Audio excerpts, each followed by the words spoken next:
Hi everybody, Kyle Olson, Keller Williams Classic Realty Northwest and the Beyond Homes team. Say thanks again for taking a few minutes to check out our monthly newsletter video here. With the NCAA basketball tournament tipping off tomorrow, we're going to go with the March Madness theme. And depending upon which side of the fence you're on, as either a buyer or seller, the madness could mean two completely different things.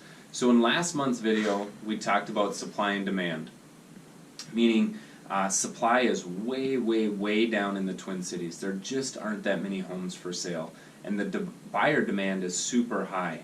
So we're firmly in a seller's market. So the madness for a seller is a great thing.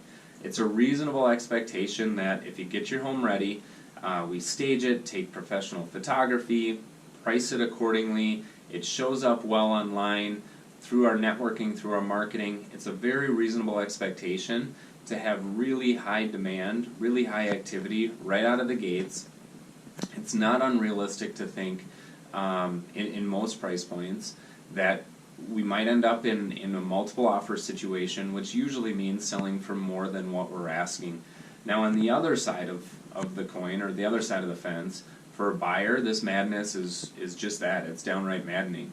So homes, you might see something in the morning, checking your phone before you go to work, you might see something that catches your eye, only to find out that it sells the hour or the 2 hours after going on the market before you actually have a chance to go see it.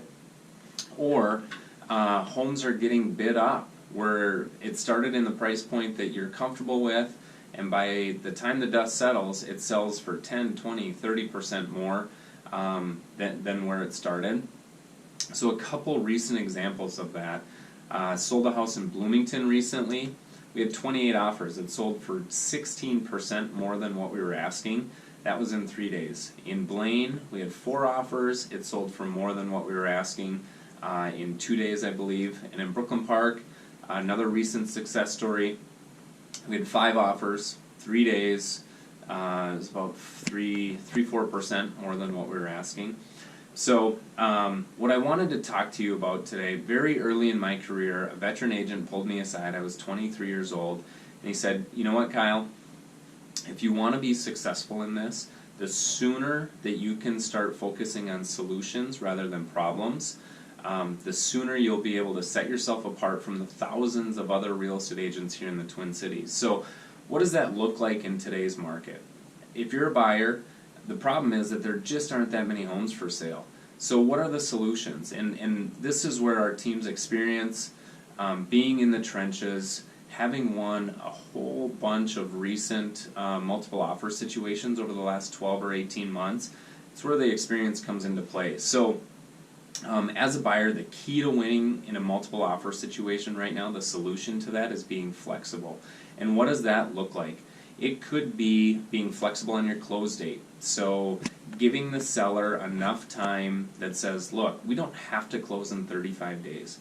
We can close in 3 months if you want to. I just really want this house. And that's important to a lot of sellers because as sellers right now, and I'm meeting with 2 to 4 sellers a week, the number one thing that I'm hearing is, I'd love to sell my house right now, but where am I going to go? So being able to be flexible with the close date as a seller puts your offer as a buyer towards the top of the list. If they know that they have time to go out and go shopping, their house is sold, go out and go shopping, they're not going to be homeless, that's huge. Your offer might not be as high as the next one or two, but if you have that flexibility, if you don't have to close at a certain time, there's a really good chance that your offer wins. Another variation of that is a rent back, where we actually close on the house in the normal 35, 40 days, and the seller stays there and pays you, the new homeowner, rent while they're shopping. So that's another great option. Now those are fairly 101 flexibility type things. Now taking it to the extreme, another possibility is actually getting and developing a great relationship with a home inspector and bringing them with to the first showing. If it's a hot new listing, if you can have your home inspector walk through the home with you and kind of pre-inspect it, being able to write an offer that's not contingent on an inspection, I can tell you from representing a whole bunch of sellers that gets your attention in a hurry. And then there's other options in between. It could be earnest money. You know, if you're putting 10% down as a down payment, why not offer all 10% of that as earnest money? Typically we see about 1%. So as a seller, if both offers are the same, one has $1,000 earnest money and one has 10% of the sales price, chances are you're going to take the one with 10% down as earnest money. So like I said, we're in the trenches every day. We're fielding multiple offers as listing agents, so that gives us a unique perspective as to what is catching our sellers' eyes, and we're turning around and using that information to the benefit of our buyers when we're entering into multiple offer situations. So if you know of somebody that's sick and tired of losing out on multiple offer situations, or if they want to dip their toe in the real estate market here this spring, I'd certainly love a call from them. Let our experience go to work for them and take some of that anxiety out of the home buying process. Again, thanks for checking out our video. Kyle Olson, 612-251-1515.